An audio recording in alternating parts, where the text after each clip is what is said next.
last 2 months on the board, and I still can't get it right after 4 years. Okay. I would like to call this meeting of October 12th, 2023 to order. Roll call, please, Ms. Sabata. Ms. Miller? Here. Ms. Parker? Here. Ms. Reed? Here. Ms. Schooley? Here. Dr. Varda? Here. If you all will please join us in saying the Pledge of Allegiance.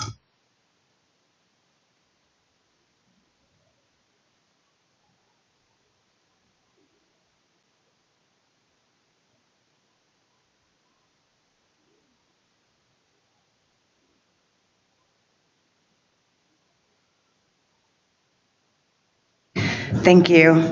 I'd also like to give a big thanks to our live simultaneous Spanish interpreters for joining us this evening, as they do for so many meetings. We appreciate their service, and we are also live streaming our meeting, and that can be found from the district's website. Is there a motion to approve tonight's meeting agenda? I move to approve tonight's agenda as presented. Is there a second? Second. Any discussion? Hearing none, it has been moved and seconded to approve the agenda for the board meeting of October 12th, 2023 as presented. Roll call, please, Ms. Sabata. Ms. Miller? Yes. Ms. Parker? Yes. Ms. Reed? Yes. Ms. Schooley? Yes, Dr. Varda? Yes. the agenda is approved. All right, we'll move on to our first order of business for this evening, which is the great joy of board members. Every month, the Board of Education has the pleasure of recognizing students, staff, community members, and schools for their achievements and contributions to our community. Additionally, the board publicly recognizes special events and significant issues by issuing proclamations. In the month of October, we are commemorating National Safe Schools Week, National Principals Month, thank you, principals, National Hispanic Heritage Month, Dyslexia Awareness Month, National School Bullying Prevention Month, National School Lunch Week, and National School Bus Safety Week. We encourage you to read the Jeffco School Board's proclamations. You can find that as part of the consent agenda in board docs. Now we're going to move on to our honors and recognitions. For our first recognition of the evening, I'm going to hand it over to Director Miller. Thank you, President Schooley. For our first recognition of the evening, the Board of Education is pleased to recognize our 2023 Blue Ribbon School, Denison Elementary. Is there a group here? Come on down. Come on in. Thank you, Amy Crispin, who is principal of Denison, for joining us to the front of the room, as well as the rest of the crowd. Thank you very much, to receive the Jeffco Thrives Award. Denison Elementary School was established in 1974 to provide an alternative choice education environment for students within Jefferson County, where fundamental learning skills, academic rigor, and high expectations prepare students to be successful in today's society. The National Blue Ribbon Schools program recognizes public and private elementary, middle, and high schools based on their overall academic excellence or progress in closing achievement gaps among student subgroups. The coveted National Blue Ribbon School Award affirms the hard work of the students, educators, families, and communities in creating safe and welcoming schools where students master challenging and engaging content. Denison is one of 353 schools across the country to earn the prestigious Blue Ribbon Award this year, and one of only 4 Colorado schools to be named a Blue Ribbon School in 2023. That is awesome. In addition, Denison is one of only 4 elementary schools in the nation to have received the Blue Ribbon 4 times consecutively. That is excellence. Please join us in recognizing Denison Elementary and the leadership of Principal Amy Crispin. We honor you for being named a 2023 Blue Ribbon School and for living Denison's mission of being a school where students, staff, and parents work together to establish and exemplify the highest standards of educational excellence. Woo!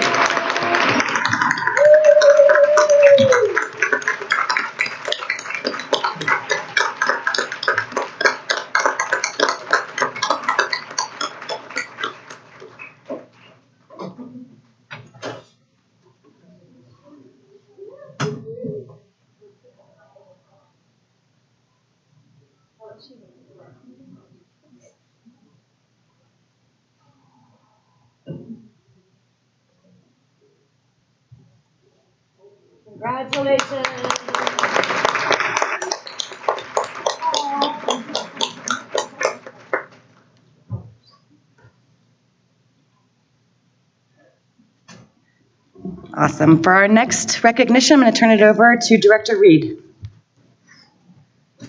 Thank you very much. The Board of Education is pleased to honor and recognize Leah Stevenson, student at Golden High School and second place award winner for the 2023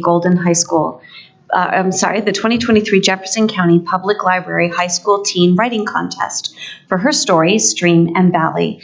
Leah, please come to the front of the boardroom.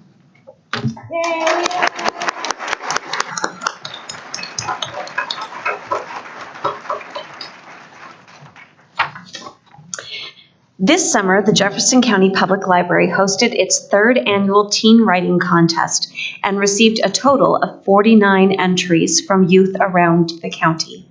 After submitting their short stories based on the quote from author Rick Riordan, a kind act can sometimes be as powerful as a sword. Participants received feedback from 2 Jefferson County Public Library staff and a qualified volunteer judge. After naming 5 finalists for both the middle school and high school categories, the final 10 submissions were passed along to a panel of published authors who determined the winner. With her short story, titled Stream and Valley, Leah was named second place winner in the high school category. Stream and Valley tells the tale of a rabbit who rescues a lost and scared bunny after a prairie wolf attack. Rabbit then helps the bunny overcome the trauma of the attack to find his own inner strength. Let's give a round of applause to Leah for earning second place at the high school level in the 2023 Jefferson County Public Library Teen Writing Contest. We are so proud of her accomplishment.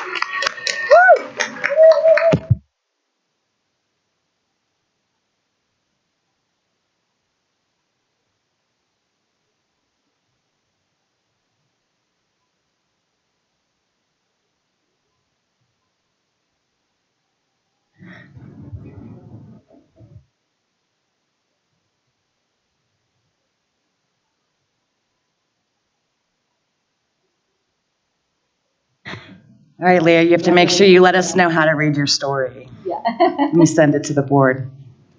Yeah, congratulations. For our next recognition, I'll turn it over to Dr. Varda. Okay, good evening. The Board of Education is pleased to honor and recognize Tressa Riley, teacher at Hackberry Hill Elementary, for receiving September's Talented Teacher Award. Whoops. Is Tressa here tonight? If you could make your way to the front of the room. Thank you.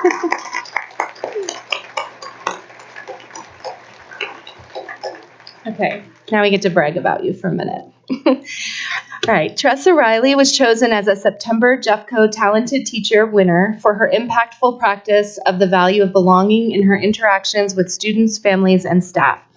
In the words of Hackberry instructional coach Molly Kell, Tressa was the spearhead for a school-wide tie-dyeing event that produced hundreds of personalized t-shirts for all new and returning students and staff. With Hackberry Hill being a receiving school for dozens of students from nearby closed schools, Tressa took this as an opportunity to bring all of our Hackberry Hawks together, engage them in an inclusive activity, and produce something that shows we are all one. We are thankful for Tressa and for her dedication to fostering a welcoming environment. We honor Tressa for her efforts to unite the Hackberry community and welcome its newest members this year. This was a creative and unique way to send a message to all that they belong at Hackberry Hill Elementary School.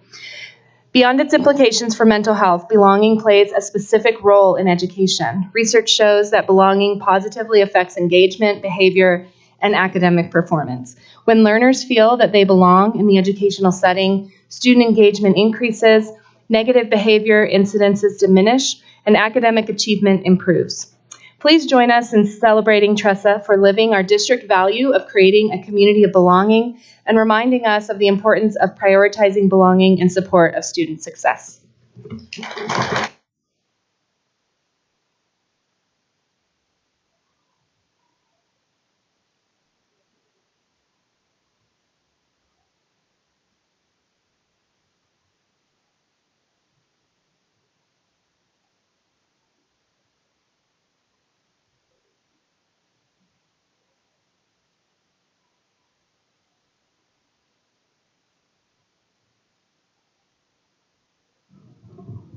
All right, for our next recognition, I'll turn it over to Director Parker. The Board of Education is pleased to honor and recognize the contribution of Tori Baldwin from our translation and interpretation team for going above and beyond to eliminate barriers to communication in our community. Tori, would you please make your way to the front of the room for recognition?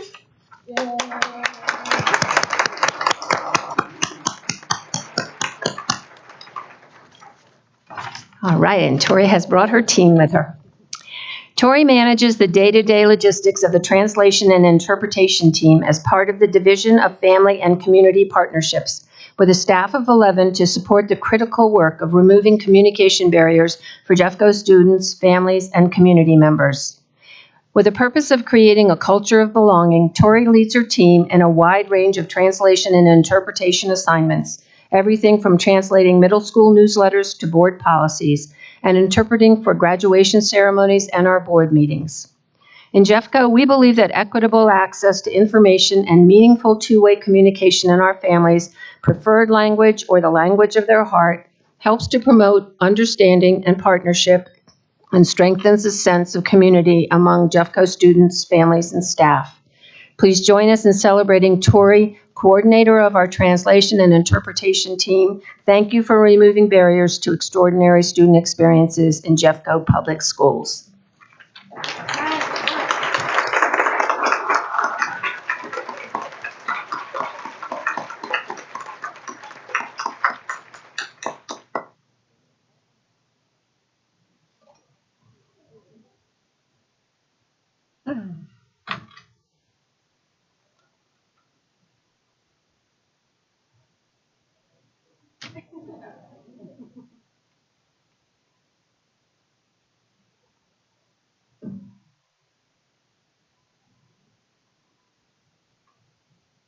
Thanks to you all for your service. We really appreciate it.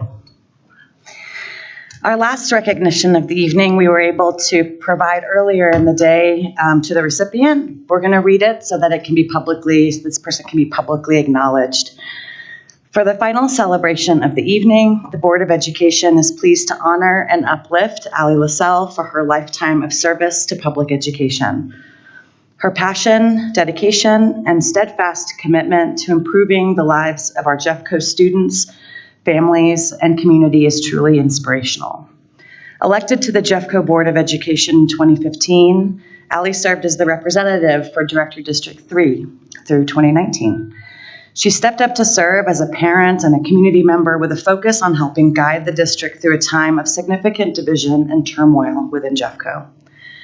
During her time on the board, Allie infused her service with positivity, compassion, and a tenacious courage to work through tough topics and forge a collective path forward.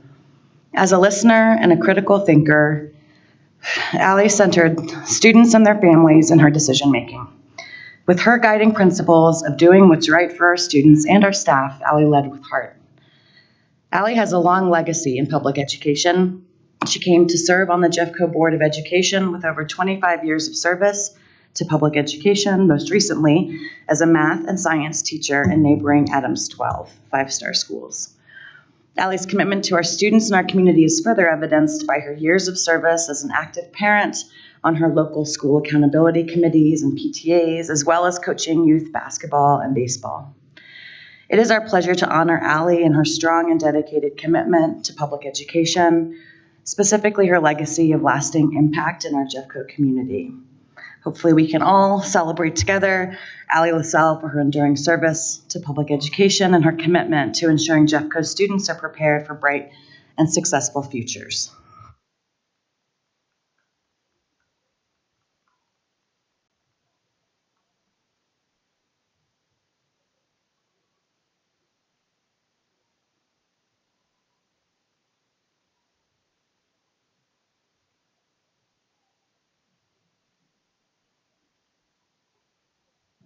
Okay, a sincere thanks to all of our recognized honorees this month. We're so happy that you were able to be here with us for that ceremony. Now we're going to turn to public comment. Public comment is an opportunity for the community to share their thoughts with the board. The board will listen to public comment on any topic for up to 1 hour. If more time is required, we can have a second public comment at the end of the meeting. There's a 3-minute time limit per individual speaker. If there are 4 or more people who sign up to address the board, they will have 10 minutes for that group's view to be presented. Each speaker has been given a number. The board invites you to come up in order of the number you got. When the person before you completes their comments, you may step up to the podium and begin your remarks. So with that, we will begin with whoever is lucky number 1. I'm not sure who that is.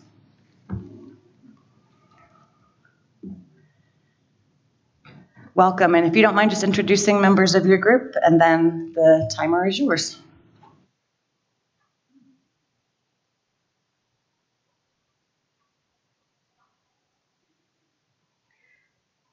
Good evening, board and superintendent. Thank you so much for hearing us speak again tonight. My name is Jennifer Wohlers. I'm a resident of Golden, and I have kids in Jeffco schools. My name is Emily Whitaker, and I have 1 kid in Evergreen schools. I'm Ellen Roosevelt, and I have 2 little kids soon to be in Stober coming up.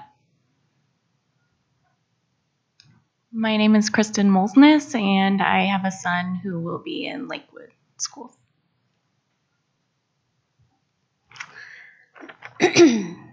We appreciate the board listening to us speak about this topic, and we are here again tonight to continue to ask the board and superintendent to increase, to prevent gun violence in our community and in Jeffco schools. And I believe one of the best ways we can do this is a low-hanging fruit, is providing information to the community about secure storage of guns, safely storing guns, which is the law in Colorado. It was a law passed in 2021. You have to have your guns safely secured in your home, locked up, separate from the ammunition. If you do not, you are actually guilty of a misdemeanor. And honestly, I think that the community does not know about this law. When I tell people about this law, they are very surprised. Even some people who are law enforcement adjacent don't know about this law. And although this can be a very contentious topic, I think that just knowing what the law is and safely securing guns is something that both sides of the political aisle agree on. And unfortunately, guns are now the #1 killer of children in this country and in our state. Safely stored guns save lives. An estimated 54% of gun owners do not lock their guns securely. And in incidents of gunfire at school, an estimated 80% of shooters under the age of 18 got their guns from their home or homes of friends or relatives. And we know that suicide is such a big problem and is the, I think, leading cause of death for teenagers and is increasingly common among those preteen years. And we just think that an ounce of prevention is worth a pound of cure on this issue. I really appreciate everything that the board and the superintendent's office has been doing with regards to this issue. It's wonderful that the Be Smart group was at the Jeffco Summit. I really appreciate that. And, you know, the hard thing to quantify about this is, you know, you may have already saved a life. You don't know, like, who got that message. I'm going to continue to ask the board and the superintendent's office to disseminate information about safe storage of guns to our community, whether that be through the Be Smart program, or there's some new information coming out from the Office of Gun Violence Prevention. They just made a new website that I will share with the board via email with a lot of great resources. Even disseminate information on extreme risk protection orders. And to parents to acknowledge Colorado's safe storage law that I mentioned at the beginning. And one way that I think that could happen is when parents enroll their children every year every year I know I have to, re-enroll my child in the same elementary school. And so if it's not happening at the registration time, but at the enrollment time, when you check the box of this is the school my kid wants to go to and this law exists. You don't have to say whether you have a gun. You don't have to say whether you have it safely secured, but just here's this information. I also think it would be wonderful to come out in emails, in newsletters, and it really goes with the public safety and health information that we already give out. This is related to Safe to Tell. This is related to the 988 suicide number and also preventing unauthorized access to guns. We don't want unauthorized people to access guns in the homes, and we can prevent that if we educate the adults about that. And this is something Denver Public Schools is requiring families to check the box about this law when they enroll their children. Cherry Creek Schools worked with the Arapahoe County Sheriff's Office to distribute guns. I appreciate how Jeff Pearson is working on the gun lock distribution issue. That is wonderful. They're also giving out Be Smart pamphlets in Cherry Creek Schools. Boulder Valley School District passed a resolution on safe gun storage, and they provide information on safe gun storage in their emails and social media. Poudre Valley School District also has a gun safety tab on their website, and they are distributing gun locks there as well. The Advocacy Center there is distributing information about Be Smart for kids as well. And so this is not something that you would be going out on a limb here. This is Jeffco Schools meeting what other school districts are doing on this issue. So I thank you for your time, and I appreciate everything that you've already done. Thank you. Thank you.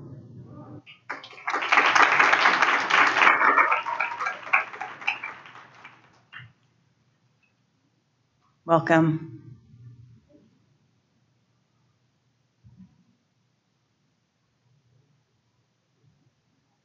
Oh, give us 10, give us 10.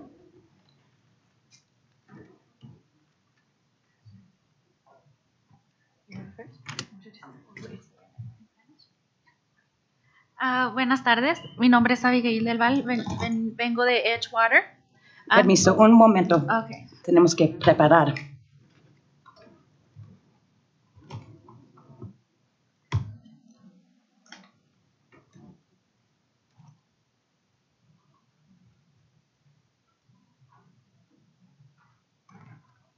Bueno, gracias. Buenas tardes, mi nombre es Abigail del Val, vengo de Edgewater. Tengo 3 niños, 2 en la Jefferson y 1 en Edgewater Elementary. Good evening. My name is Tiffany Drahota. I have 2 kids at Edgewater Elementary. It's a bilingual school here in Jefferson Public Schools, I have a child that's in 3rd grade, and I also have a daughter that did 2 years of the preschool, and then now she's in kindergarten. And she's actually reading higher in Spanish than in English, which is great. Hola, buenas tardes. Mi nombre es Bernarda Vázquez. Tengo 2 niños, uno en Edgewater Elementary y uno en Jefferson High School. Hi, my name is Erin Kuklinski, and I have 2 boys in Edgewater Elementary. Hola, mi nombre es Mónica Medina y tengo una niña en Edgewater. Hi, everyone. John Beltrone, Edgewater Mayor, and parent of Charlie, who's a kindergarten at Edgewater Elementary. Antes que nada, queremos dar las gracias por permitirnos venir y alzar nuestra voz. Nosotros estamos aquí más que nada para abogar por nuestra escuela, Edgewater Elementary. Tenemos varios años que pensamos que no se nos ha dado un trato justo a nuestra escuela, entonces queríamos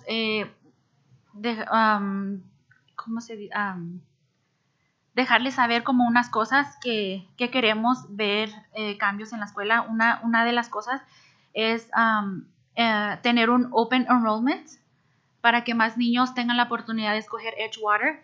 Edgewater es una escuela two-way que pueden aprender inglés y en español. So es una oportunidad muy grande para muchos padres que quieren que sus hijos sean bilingües desde chiquitos. Entonces creemos que Edgewater tiene mucho potencial, pero no se le está dando la oportunidad de crecer. Entonces, hasta ahorita, este año, tenemos 291 y creemos que con un Open Enrollment puedan venir más niños, ya sea del área donde cerraron la escuela Mohom.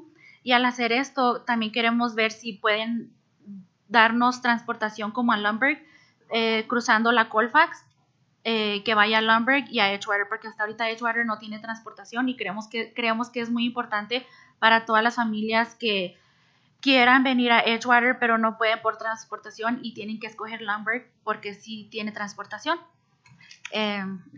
¿Dijiste sobre Colfax? Sí, porque pues la Colfax es una calle muy peligrosa, entonces por eso es que también queremos que la transportación pase tanto como por Lumberg y por Edgewater Elementary.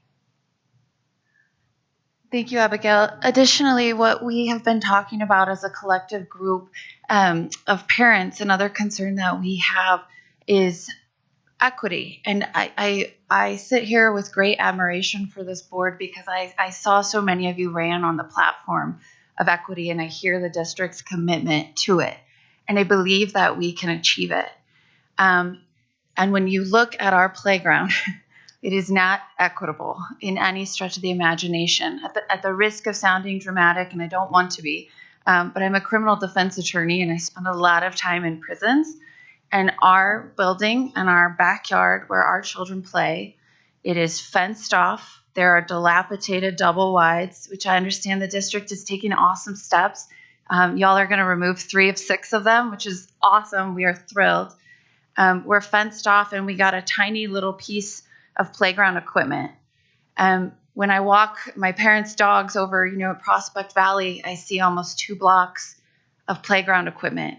I see structures that are built for shade. And as everybody knows, for the first 3 weeks of school here, our kids were going to school in plus 90-degree weather. Our playground has no shade.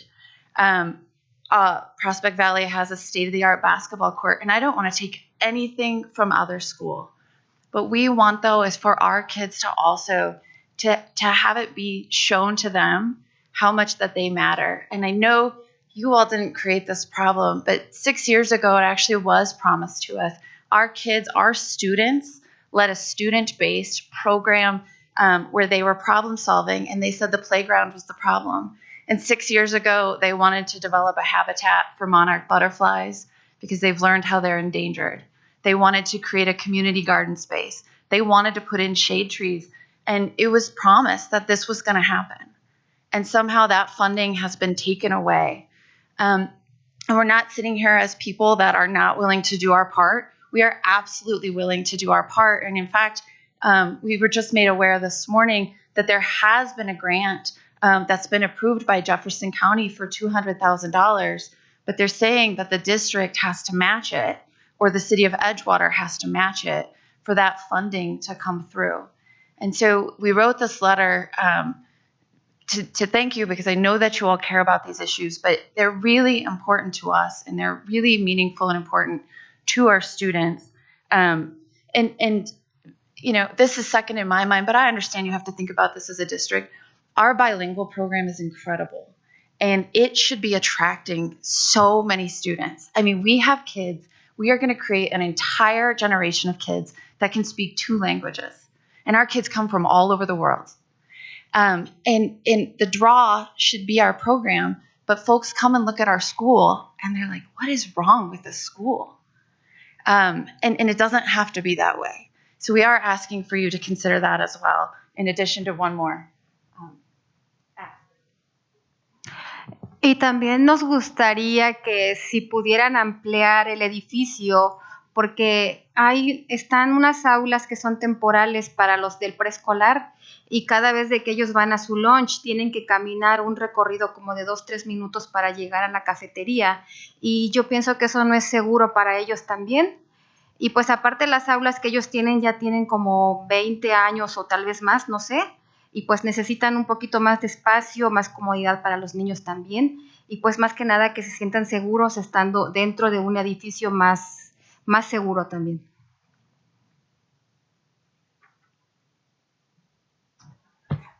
All right. Well, thank you everybody for hearing the voices of our community. And also, I want to just take a moment to thank the board and staff for all the work that you've done. It's been a tough year, school closures, limited budget. We understand that. Our schools, our students deserve the best. This 2018 bond money was a once-in-a-generation opportunity, and we really feel like it's slipping away from us. Since the decision was made in summer of 2022 to not build the addition in Edgewater, a few significant things have happened. And I encourage you to consider them before making any final decisions. First, Mole Home Elementary closed, and that was pretty significant impact to our articulation area. Also, more recently, we're seeing that both Lumberg Elementary and Edgewater Elementary are far exceeding their projected enrollment. And this is really encouraging and really exciting. The success really goes to, there's a couple factors that we can point to. First off, the hard work that our teachers and staff are doing at those schools. I've been very impressed as a new parent. Also, as Tiffany was talking about, the now established two-way dual language program is a draw across the district. And finally, our community is really behind these schools. At the City of Edgewater, we invested $10,000 earlier this year to help promote our schools, and we've already seen an incredible return on that investment. However, that success also brings some issues. Right now, and I'm astonished saying this, Lumberg Elementary enrollment is closed. It's full school. We're seeing classroom sizes of 35 to 39 students. We're having to bring in a temporary building to manage capacity. And I, as mayor, I hear often from residents concerns about just the number of students that are over there and the traffic safety concerns that we're experiencing at drop-off and pickup. This is a good problem to have. I'm excited. It's not something that I would have foreseen a year and a half ago. And fortunately, we have a solution to this issue. Please open up the district boundaries to better balance the enrollment between our two schools. And please get our kids out of these modular buildings at Edgewater Elementary and into the addition that was promised to us in 2018. We really feel like the time to act is now, and that's why we're here tonight. We know that enrollment for next year is starting soon, so we have to act quickly on that. And we know that this bond money is going away quickly. So we feel that the time is now to really provide a great education for students in Northeast Lakewood and Edgewater for the next generation. We really need to act quickly. And again, we would appreciate your consideration. Thank you.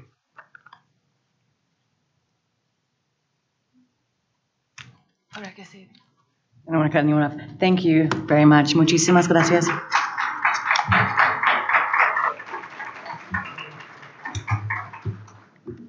All right, welcome.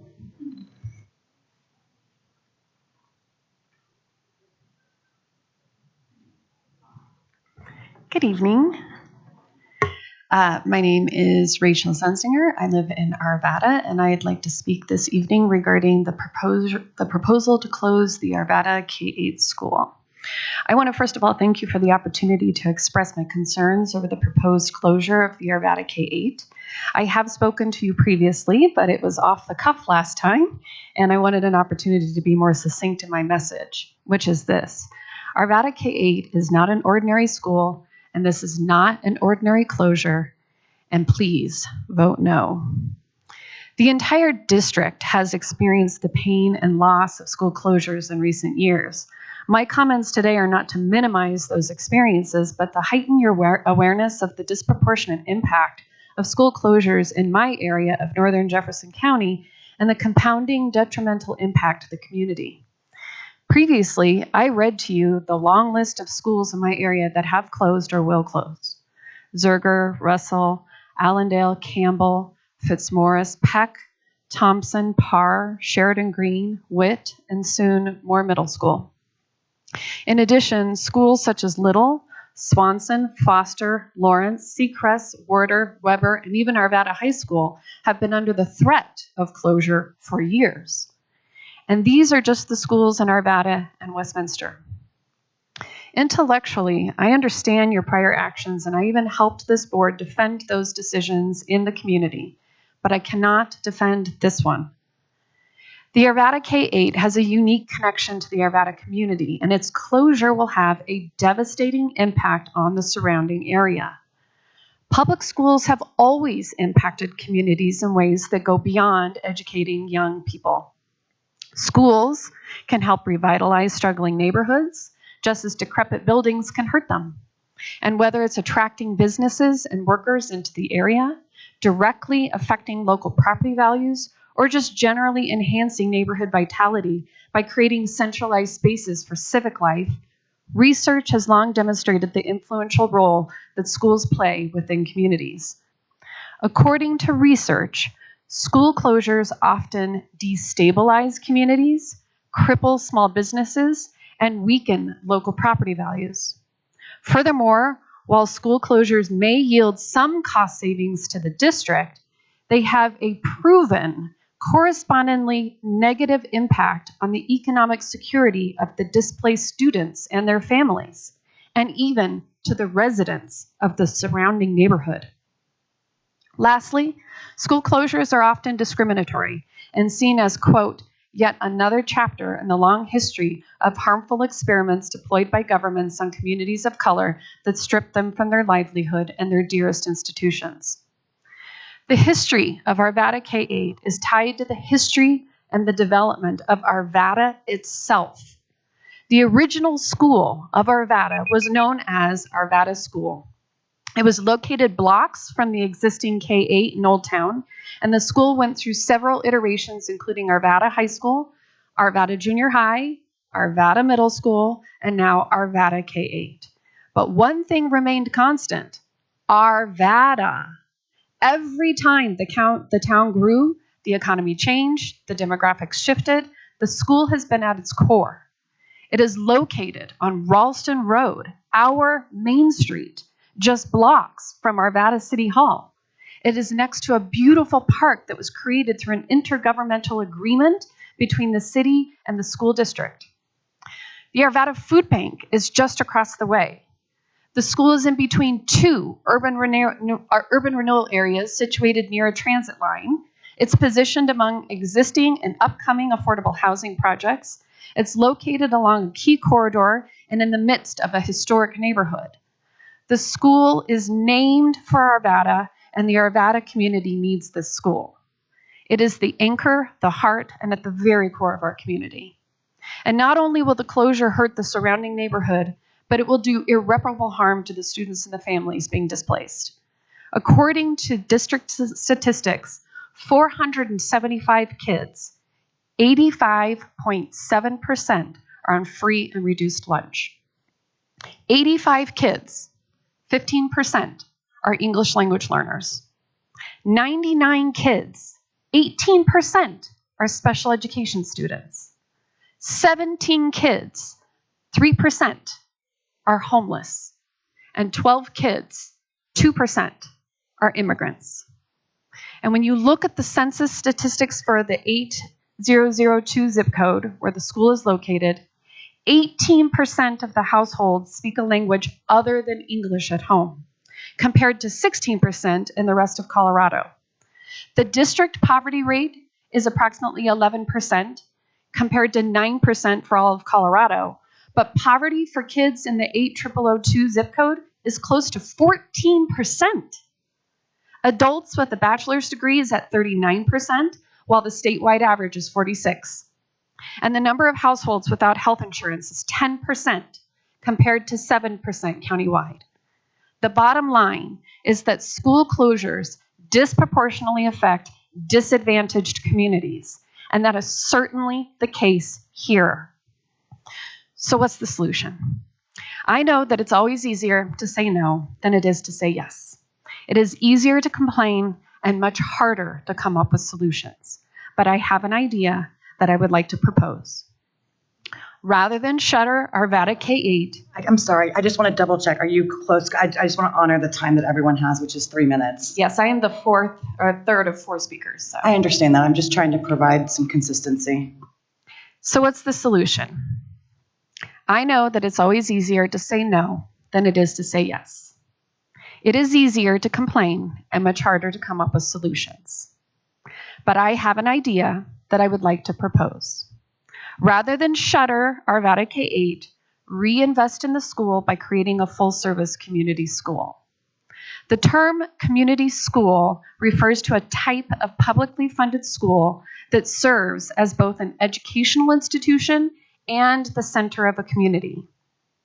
A community school is a model that is both a place and a set of partnerships between the school and other community resources.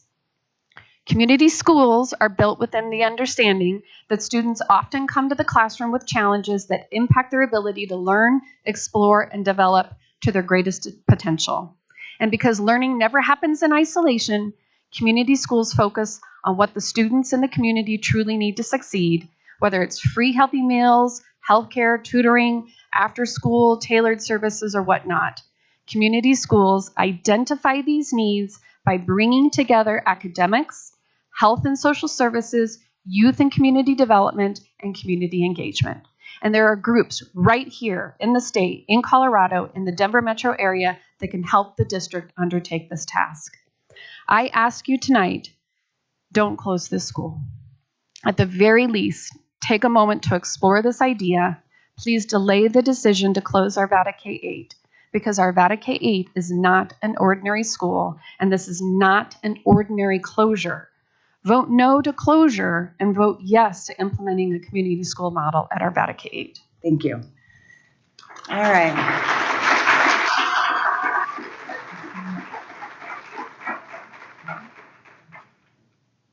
Welcome.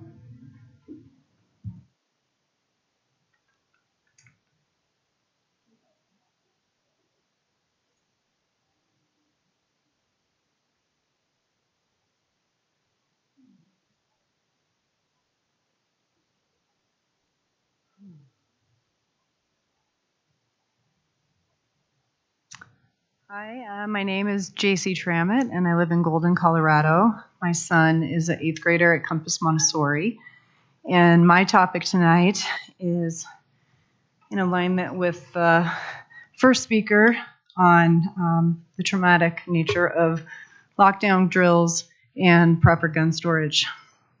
So first of all, I would like to thank the board, in particular Mary, who's been my contact. So recently I was talking to a friend who was describing a virtual reality game called Plank. And in this game, you take an elevator up 80 floors, and then the doors to the elevator open, and a plank stretches out before a city. And your charge as the player is to walk across the plank. So talking to her, she said, I couldn't do it. I couldn't make my legs move. My heart was pounding, my hands were sweaty, and I couldn't do it. So I took the headset off and I looked down and I saw the floor below me. And I thought, okay, I put the headset back on and I tried again, and I still couldn't do it.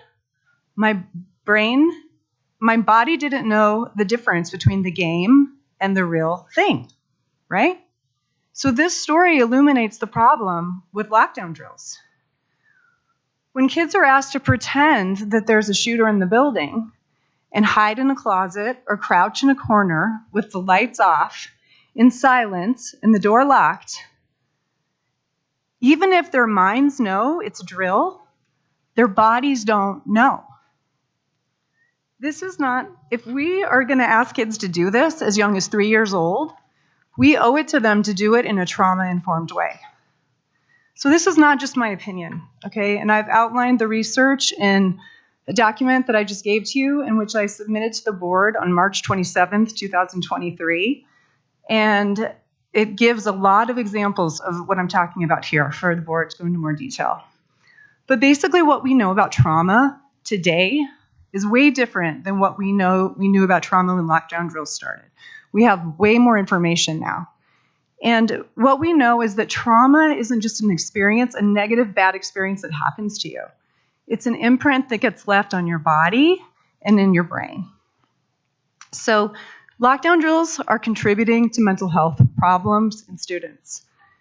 Trauma accumulated over time results in depression, anxiety, difficulty focusing, PTSD, flashbacks, health problems. Youth today are experiencing mental health crises at an alarming rate, and we're contributing to that through these drills. So if we're going to do them, we need to do them in a trauma-informed way. And the days of pretend there's a shooter in the building, now go back to math, is outdated and not resulting in kids that are able to learn. So I go into more detail about how to do that in the document. One last ask for the board. So in addition to social emotional health, the best way to prevent school shootings is through limited access to guns. And just like the first speaker spoke of, we could take a cue on putting out good resources about how to lock up your guns that follow Colorado state law. And I don't know if it was this board, but Jefferson County recently created a video where you had to watch a vaccine informational video in order for your kid to go to school. That's a public health concern. Gun violence is a public health concern. Why don't we create a mandated video that people have to watch that talks about how to lock up your guns? So, and as the speaker said, 80% of guns come from families in the home, friends.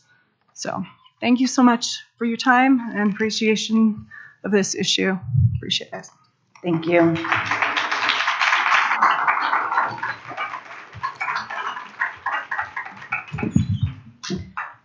All right, thank you all. We're going to move on in our agenda to our first item. Tonight, the Board of Education will vote on the district's recommendation to close Coal Creek Canyon K-8 and Arvada K-8. With tonight's vote, the district will conclude its Regional Opportunities for Thriving Schools initiative.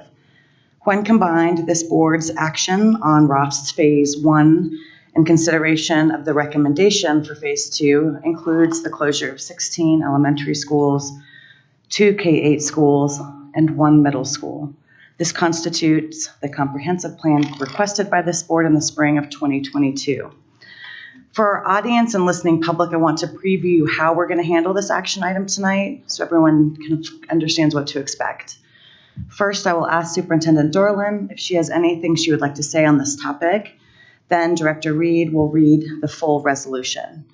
Following that reading, I'm going to call for a motion to be made to approve the district staff's Regional Opportunities for Thriving Schools Phase 2 recommendation so that we can have discussion, and that will include Coal Creek Canyon K-8 and Arvada K-8 as specified in the resolution. Once the motion is made, I'll call for discussion prior to the vote, the final vote on the resolution. Once I call for discussion, each board member will have an opportunity to make a statement about the action upon which we're voting tonight prior to a call for a final vote. So there will be discussion first. I will start as previewed with giving Superintendent Dorlin the opportunity to make a statement. Director Reed, would you please read the resolution as written and presented in board docs? Whereas in its adopted end statements, the Board of Education of Jefferson County School District R1, Jeffco Public Schools, set forth the belief that Jeffco students need and deserve robust academic enrichment and social emotional programs that challenge them to grow and that prepare them for college, for careers, and for community life. The board prioritizes thriving educational experiences for students as its primary focus.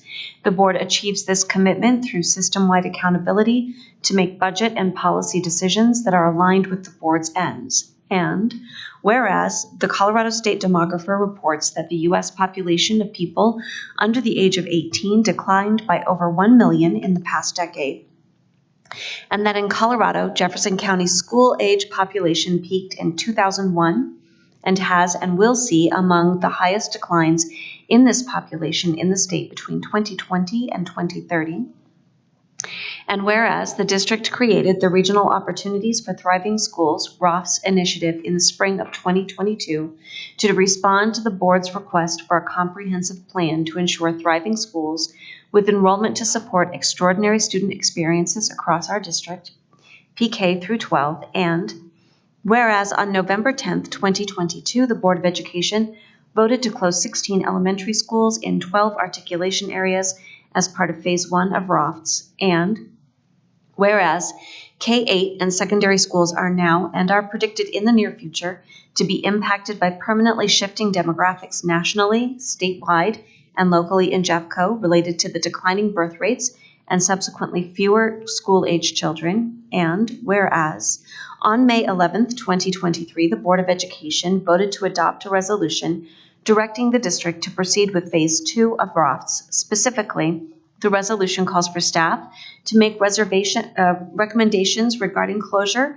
and consolidation of K-8 and middle schools that are necessary due to urgently unsustainable enrollment that are initiated by school communities or that are indicated pursuant to CRS 22-11-210, the accountability clock. And whereas on June 22nd, 2022, the Board of Education voted to close Moore Middle School as a part of a community-initiated process to preserve the Pomona articulation area by creating a thriving 6 through 12 secondary experience at Pomona High School starting in the 2024-25 school year. And whereas the Jefferson County Board of Education values the perspectives and lived experiences of community members and families and listens to those community priorities to inform board decision-making.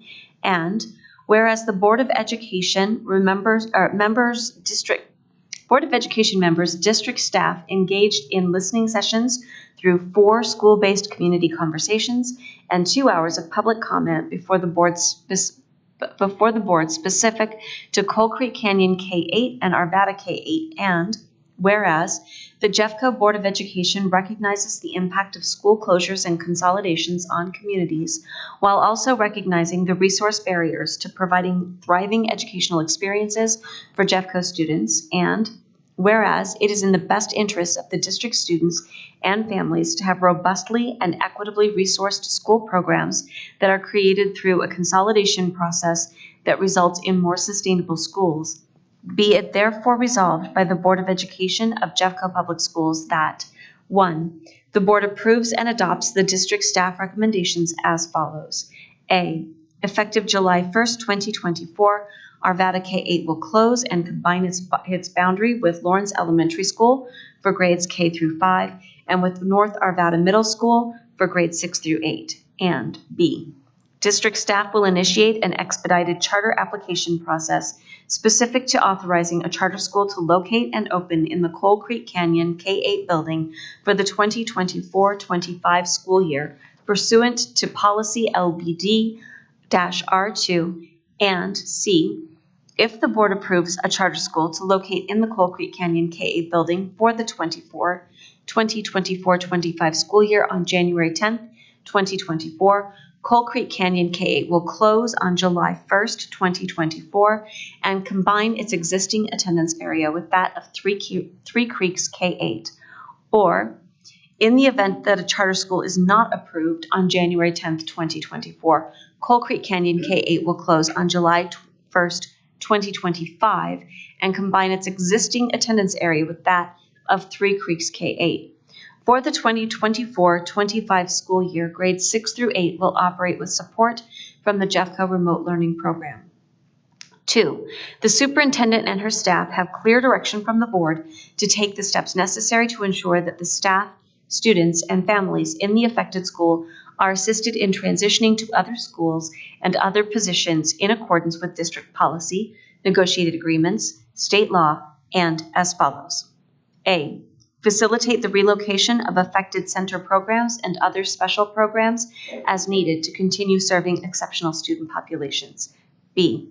Generate an evidence-based plan to launch newcomer services and supports for recently arrived immigrant and refugee students to provide targeted academic, social, emotional, and wraparound family services, while also providing access to the many opportunities and activities that come with attending Jeffco schools. C. Allocate funding for one or more bilingual staff in the Arvada articulation area, receiving welcoming schools, with the express goal of creating a welcoming and inclusive environment for Spanish-speaking students and families, and facilitating communication between families and staff. D.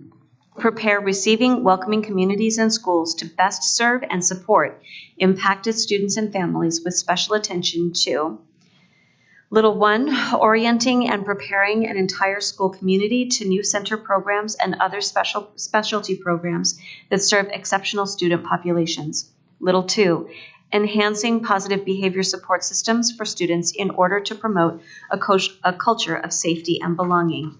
E, adjust boundary maps and choice attendance materials to align with the closures referenced above. F, maintain class sizes within grade parameters outlined in the collective bargaining agreement with the Jefferson County Educators Association. G, determine transportation needs and implement adjustments as needed to ensure all eligible students have access to bus routes as required by school or district boundary changes and board policy.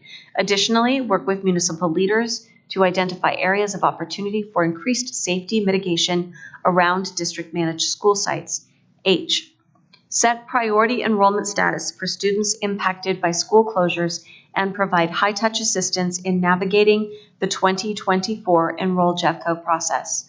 I, support receiving welcoming schools in appropriately managing school and choice enrollment for the 2024-25 school year. Adopted this 12th day of October 2023, Jefferson County School District R1. Thank you, Director Reed. Sorry to make you continue talking, but is there a motion? Is there a motion on this item? I move to approve the district's recommendation to move forward with the district staff's Regional Opportunities for Thriving Schools Phase 2 recommendation, which includes the closure of Coal Creek Canyon K-8 and Arvada K-8 as specified in the resolution. Is there a second? Second. All right, discussion. Before we begin our board discussion, I'm going to turn it over to Superintendent Dorland for any remarks you'd like to make. Thank you, President Schooley. Tonight, the Jeffco Board of Education will make its final vote on regional opportunities for thriving schools. I want to take this opportunity to express my sincere gratitude to the school leaders who were and are side by side with us in this work. Thank you to the leaders who helped their communities through closures last year and the ones who welcomed those communities with open arms this fall. To Kevin Carroll, Brandon Hall, Brenda Fletcher, Pat Rock, and Tamsin Stokes, as well as Megan Madsen at Three Creeks, and all of the Arvada Articulation Area principals, Tayo Adiko, and our community superintendents, I appreciate your incredible partnership throughout this final phase. Thank you. Last year I said publicly that the work would only truly begin once the board voted. That was true then, and it's true now. Staying attuned to the transitions, planning for them, continually working at them is something we remain committed to as a district should the board vote to approve this resolution tonight. I strongly believe that the consolidation work was absolutely fundamental to moving Jeffco forward. And I thank this board for taking it on. This is the right work, and that doesn't make it any easier or less heartbreaking. What I see as the silver lining is that through the ROF's work, our district and our communities have gained a better understanding of the shifting demographics of our county and how a school's enrollment impacts students and staff experiences. There will not be another phase of ROFs. However, we will also not turn our backs on the shifting demographics that continue to impact our enrollment in Jeffco. There is a boundary study currently underway and a survey that recently launched to better understand families' enrollment choices, and we will use this information to make timely decisions. As we learn more, we are committed to sharing that information publicly and working with school communities, the board, and our municipal partners to collaboratively generate ideas and solutions to strategically address enrollment issues, increasing or declining, impacting our Jeffco schools. Our goal will be to effectively address enrollment issues as they emerge so that we don't reach another point in time when large-scale consolidations would once again become necessary. President Schooley, thank you for allowing me the time to make my remarks, and now I hand it back to you. Great. Thank you, Superintendent Dorland. Board members, this is our opportunity to have some discussion, issue comments prior to the vote. Is there any board member who would like to begin? Yep, Director Barda. Thank you. So I'm going to just read because I want to be as clear as possible, and I always get emotional. All right, I want to start and thank the district and principals, staff, and school communities for how hard everyone has worked to get to this point. And I'm sorry, this is actually kind of long too, so let me get going. I've tried to visit as many schools as possible over the last 2 months, talked to as many people as I could, and asked hundreds of questions. This has been a lot of work for everyone, and I'm grateful for those efforts, and I know that everyone wants the very best for our kids. We all have our roles in this work, and as a board director, my role is to look at the district from a 10,000-foot lens, to think about our policies and how they are related to our ends, and as the representative of the East Arvada, Westminster area, it's my role to keep track of what's going on in this area and advocate as best as I can. So my comments tonight are meant to explain why I'm voting no on these closures.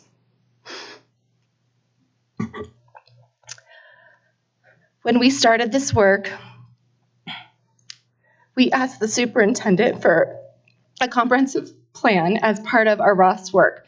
When the district proposed the closure of 16 schools based on specific criteria with a clear plan for where each school community would go, it felt like a comprehensive plan. While it was heartbreaking to close schools, it did not feel rushed or like we were singling out one school at a time. When we started phase 2, we were talking about reimagining high school. Conversations were about how to strengthen secondary and high school communities across the district. However, these conversations were less often, and instead we were presented with the recommendation to close these 2 schools. The recommendations put before us here feel very different, and I do not see the comprehensiveness in them, and I've lost sight of the urgency in closures in these 2 communities. I understand that there are problems that both of these recommendations are attempting to address, and I agree with and support the need to address these problems. They do represent the bigger picture of what's going on in the north end of our district. 9 school closures in the last 2 years, with these 2 now on the table because of their size, which would result in 11 school closures in this area, more than half of the 20 school closures during just my 2 years on the board. And alongside these closures, we have overcrowding at schools just adjacent to them, only a few miles away. There's a new school on the table for a board vote and an ongoing boundary study that's meant to help us solve these problems. We have a high number of highly impacted students in these schools who need stable, specific supports that are not easy to replace as they are transitioned throughout the area in multiple school closures. Additionally, of the 16 charter schools in the district, 56% of them are located in this area and on the edge of this area. This is not a critique, it's just a fact. 6 of these 9 charters are located in the East Arvada, Westminster area, in the same geographic area of the 9 recently closed schools. They are good schools, desirable, high-performing, and they all offer K-8. One offers K-12. This means there are a lot of options for students in this area, a lot of complex factors making the management and balancing of enrollments especially challenging. A comprehensive plan needs to consider all of these factors together, and I'd like to see the district develop a comprehensive plan that acknowledges all of this before closing any more schools. In terms of Coal Creek Canyon, there is a lot of complexity going on in the proposed solution. A very small school, an overcrowded receiving school, a hope that a charter will work out, and a whole area around these factors that needs to be addressed throughout Arvada. The problem I have here is that the vote tonight is to move the kids to a school already over capacity. There is a hope that a charter option will work out, but that is not what we are voting on tonight. If I knew that the charter option was going to work out, I would be okay with voting to support that. But without a definitive plan in place, I do not feel comfortable voting yes. For Arvada K-8, I have lost sight of the urgency or the real reason for the recommended closure. First, I want to acknowledge and celebrate the school for its hard work to improve its performance just in time to be removed from the state's recommended closure list. I'm sorry that this monumental accomplishment has been overshadowed by these recommendations. The school has maintained its enrollment of 550 kids the last 3 years, while schools around it have declined. The elementary school alone has 250 kids, which is bigger than the threshold of 220 kids we used for phase 1. In all other closures, the school community is able to fit into its recommended receiving schools, but not in this case, and therefore the kids will be separated into 4+ schools because the school is so big, crippling much needed social connectedness and supports. Many of the kids at Arvada K-8 are highly impacted and have moved from closing schools already. Many immigrant and Spanish-speaking families attend the school. We should be working to strengthen and build up their support because we know that the more consistency and stability we can provide to these families, the better their academic outcomes can be. But I feel that this plan perpetuates systemic oppression that these families have faced much of their lives. The proposed resolution says that we will provide bilingual staff at the 4 receiving schools and that the district may try to supplement what is being lost at Arvada K-8 with a newcomer center. I really do not know why we would close up all that is already built for these supports at K-8, a place where both bilingual resources and an informal newcomer center already exists. Why not hire those 4 bilingual staff and proudly staff up a newcomer center right within Arvada K-8? Dig our heels in to formalize what is only informal programming at this point and surround these families with even more of what helped them achieve better performance outcomes this last year. I believe that the problem we need to solve at K-8 is 1, to continue to improve academic outcomes, and 2, to address the boundary issues that are causing problems in this Arvada articulation areas. I'm not convinced that closing K-8 solves either of these problems. It simply deflects the problems. Rather than make it harder on these families to be academically successful by moving them, I believe in strengthening their school environment. They already have the leadership in place to do that, and now we need the district to commit continued support of these families. How picking off 1 more school is going to fix or support these families is unclear to me. So I would suggest that the closure recommendation be pulled today and appropriate time given to develop a series of alternative solutions that can be fleshed out using data, community feedback, and a systems approach that considers all these complexities. What I see is the need for a comprehensive plan for this area that includes all of these factors and puts together a set of recommendations with vetted alternatives before we close any more schools. This is the only place I have ever worked where only one solution was offered to such a complex problem, and the decision makers are expected to just take it or leave it. The complexities of this system, the impact on these families and kids, and the consequences of getting it wrong are too big to only have one proposed solution. So I'm just going to end by saying that also as my role on this board, I will support and honor the decision of the majority. Like the members of this district, school staff, and families, we all want what's best for our kids. And no matter how it turns out, I will continue to work in service to the students. Thank you. Thank you, Director Barta. Who would like to go next and share their thoughts? Yep, Director Reed, thank you. Thank you, Dr. Barta. I appreciate the depth of thought that you have put into this. I want to address what I hear as a theme. I heard it as a theme through Roth's Phase 1, and I'm hearing it again, that this is really just about dollars and cents. And while I think I always understood intellectually what dollars and cents mean in a school district, I've come to understand more viscerally in the last 2 years that dollars and cents in a district are not dollars and cents. They are teachers for students. They are a safe school environment. They are resources for students.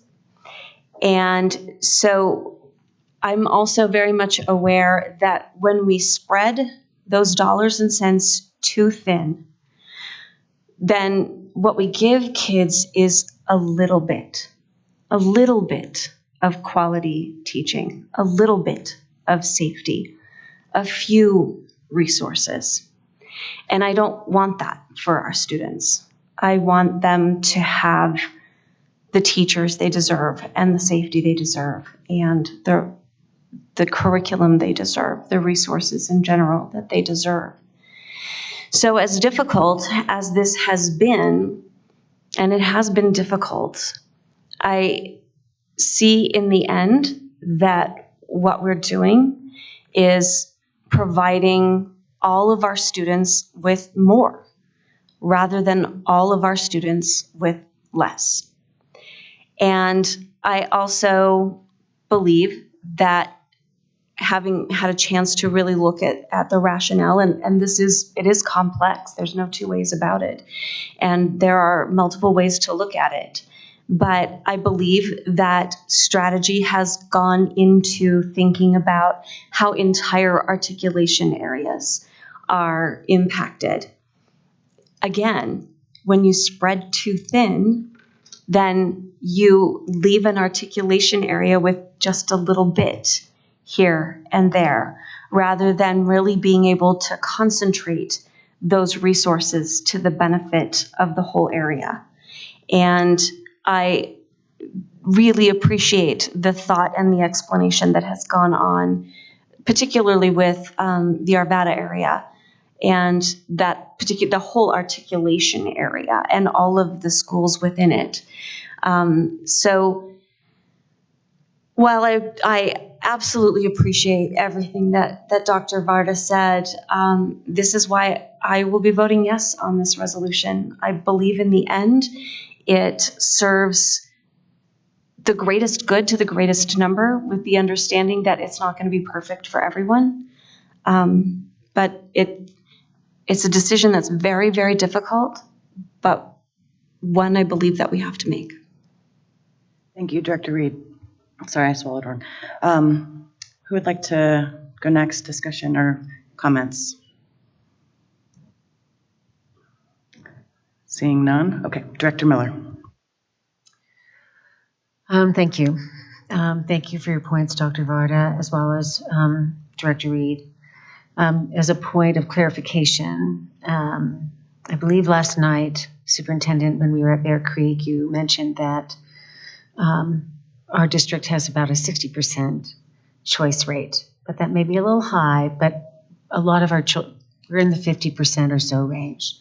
So a lot of our families are choicing, not just to charters, but across the district. And I know I exercise choice for my children to find the best place for our kids. So I just want to make sure that we understand what all of us consider, what is best for our children.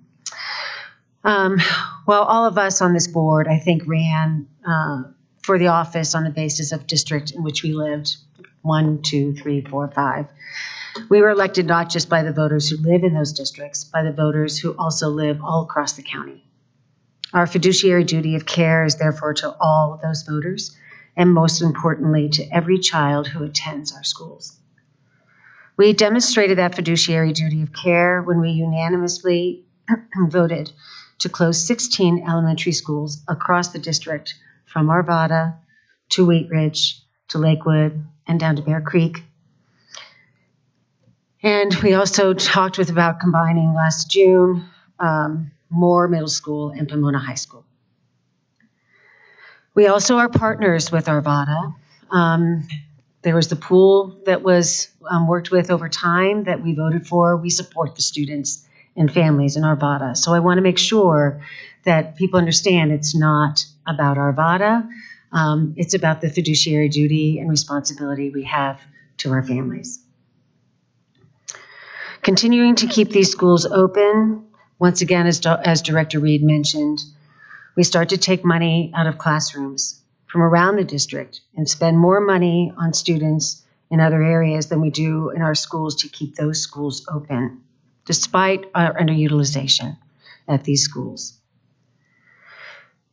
And the demand that we have from our communities, we must, as you said, Director Reed, how do we spend the finite dollars that we have to benefit all of our children?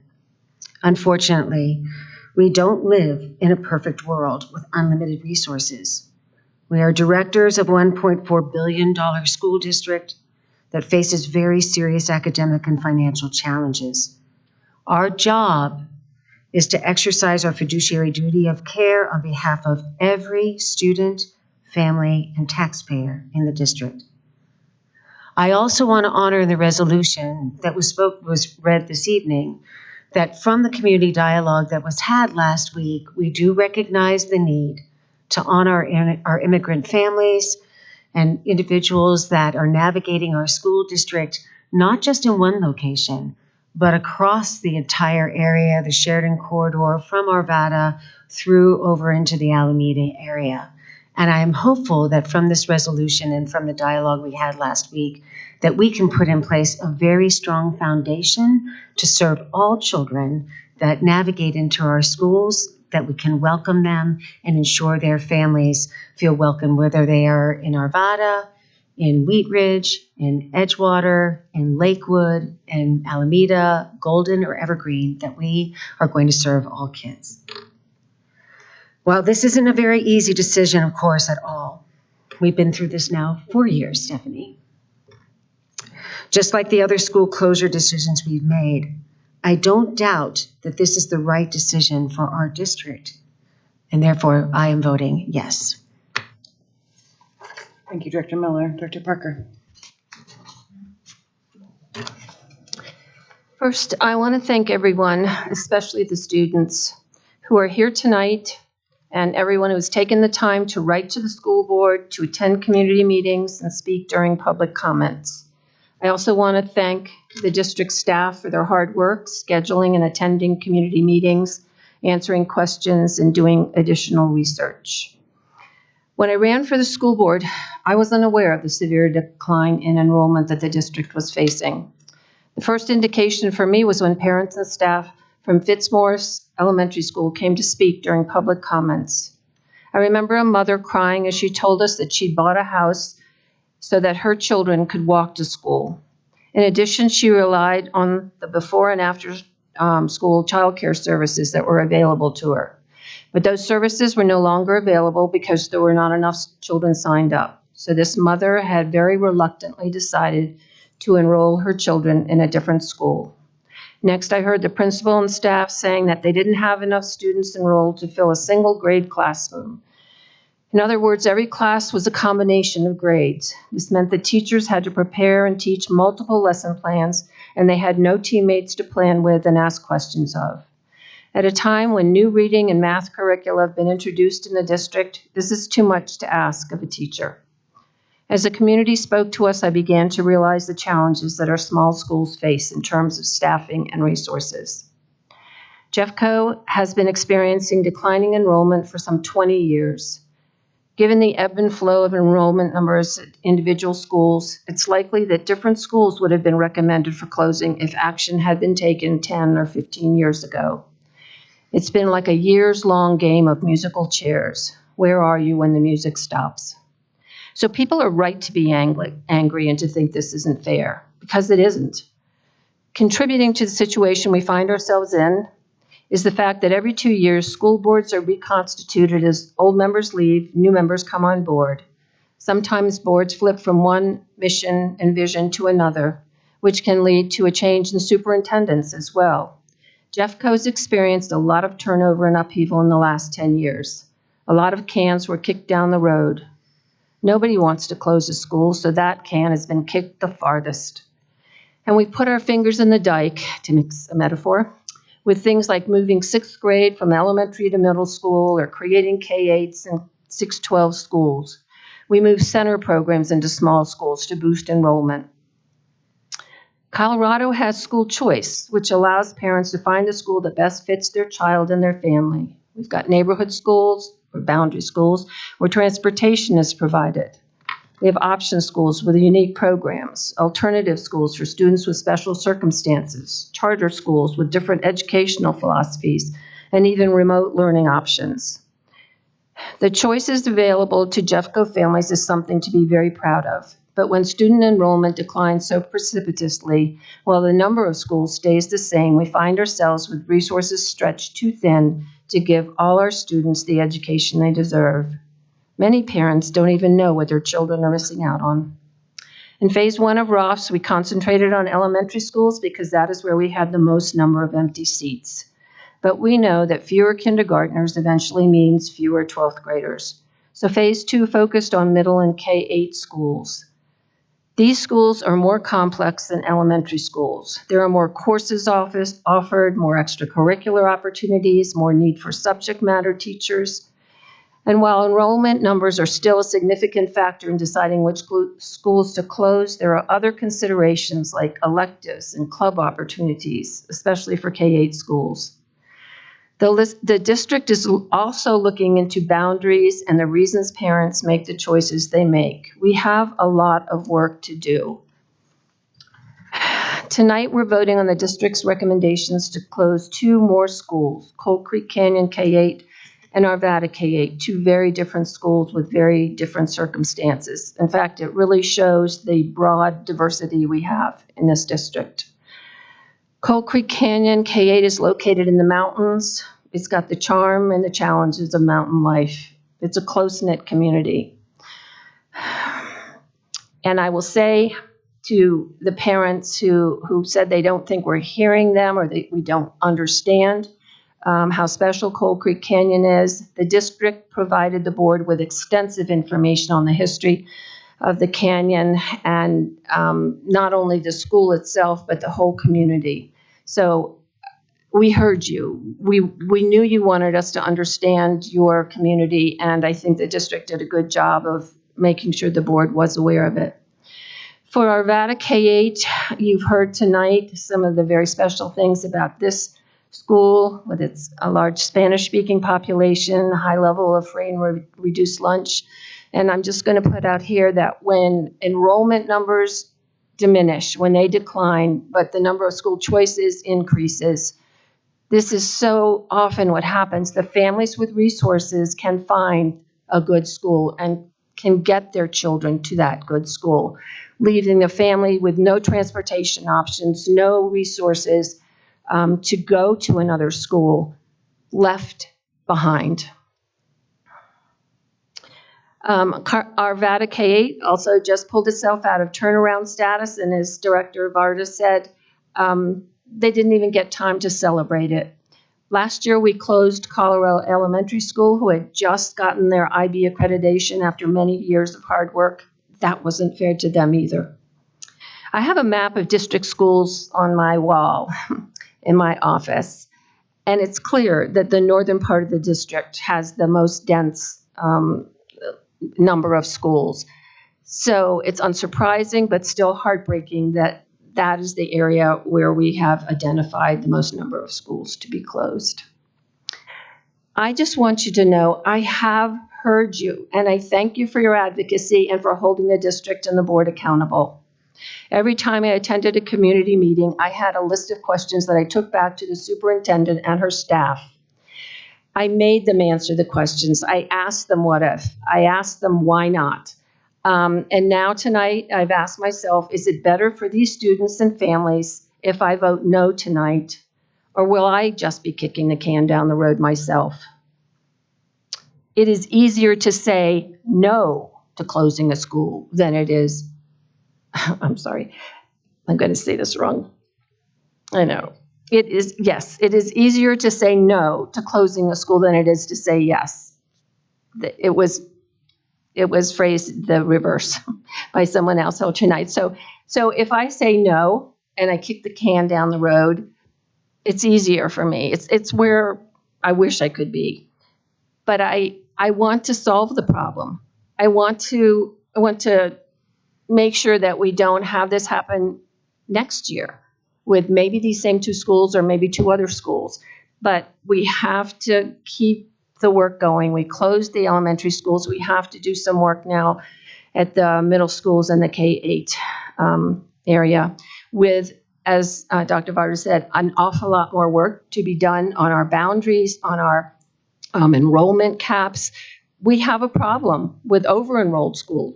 There's no doubt about it, and we haven't really looked at it. I think sometimes we think of it as a celebration. Oh, this is a great school because it has so many students there. But we have a lot more work to do. I will be voting yes to the resolution tonight because I want to make sure that I don't kick any cans down the road. Thank you. Thank you, Director Parker. I'll keep this short. It's emotional, and everyone that's here, I think, probably has different things that they need to do after this vote happens for their own processes. I'd like to say thank you so much to the principals and school leadership, not only for being here tonight. It's incredibly difficult for you all, but that similar to in phase 1, we've asked you all to do some heavy lifting and trying to work with and be sense makers within your own communities. Some of you are newer to the roles that you're in, and I'm sorry that this is the year that we've given you to work with. We really appreciate your leadership and how much you love the students in your buildings, and we'll continue to love and care for them regardless of what the outcome is this evening. So thank you for all of your work. I'd also just like to reiterate, and Director Parker alluded to this, I think Director Varda did as well. I appreciate that none of us want to be here making these decisions. Just that, and people will say, you ran for the board, and you say, yes, I know, but this is not what I anticipated in 2019. However, I just want to say thank you for being so diligent in asking those really hard questions and pushing the thinking of our superintendent and her staff in terms of the recommendation, and asking why not, or why can't we, or could this be? Seeing the dozens and dozens of questions that each board member would submit, it makes me feel really proud of how much each one of you cares about these communities that we serve, and is being thoughtful about whatever decision we come to. And that's something that each of us has to follow our own hearts and the ways in which we feel most compelled to answer the question of yes or no. So thank you for that. And then Superintendent Dorland and your staff, I know you all have spent hundreds of hours not only answering questions, but being thoughtful in the recommendation itself. Not everyone will agree with me on that it's the right recommendation, and I completely understand that. However, I also know the level of care that went into thinking about the system and what we need to do to be able to get to these extraordinary student experiences. I often think about this sort of messy middle, right? It's not option A or B all the time, but there's something in the middle that we have to sort of muddy our way through and grapple with. And when we talk about all of this sort of deficit-based language around our declining enrollment and around schools that are not thriving, it's really hard because we know that we have a district full of phenomenal schools that are nurturing and caring and growing amazing students with loving and caring and gifted staff. And so it's hard to lift that up when we are focused on something that is as deficit-based as closing a school. But I just want to recognize that we have really incredible schools. And this is not a story of a district that is not producing some pretty incredible little humans that go through our doors every day. So that's just important for me to say. And that's all I'm going to say. So any other comments or thoughts from the board before I reiterate the motion on the table? Okay. It has been moved and seconded that the board approve the district's recommendation to move forward with district staff's regional opportunities for thriving schools phase 2 recommendation, which includes the closure of Coal Creek Canyon K-8 and Arvada K-8 as specified in the resolution. Roll call, please. Ms. Zavada. Ms. Miller? Yes. Ms. Parker? Yes. Ms. Reed? Yes. Ms. Schooley? Yes. Dr. Varda? No. All right, the resolution has been passed. Okay, we're going to move on to our consent agenda items. Items 5.01 through 5.32 are presented in board docs as a proposed consent agenda. Do I have a motion regarding the approval of the consent agenda? I move to approve items 5.01 through 5.32 on the consent agenda as published in board docs. Do I have a second? Second. It has been moved and seconded to approve the consent agenda. Discussion? Okay, hearing none. Roll call, please. Ms. Zavada. Ms. Miller? Yes. Ms. Parker? Yes. Ms. Reed? Yes. Ms. Schooley? Yes. Dr. Varda? Yes. That brings us to the end. Oh, no, it doesn't. I am going to just ask a question here to the board. Do we want to do leadership reports? I'm just going to take the temperature of the room of what you all would like us to do. Okay. Is that okay with you, Superintendent Dorland? Okay. With the consent of the board, we're going to omit agenda items 6.0 through 6.02, and we'll come back to those at next month's meeting. That brings us to the end of today's agenda. We'll stand adjourned. Our next meeting is a special meeting scheduled for 2:30 p.m. on October 25th at the Ed Center. Thank you.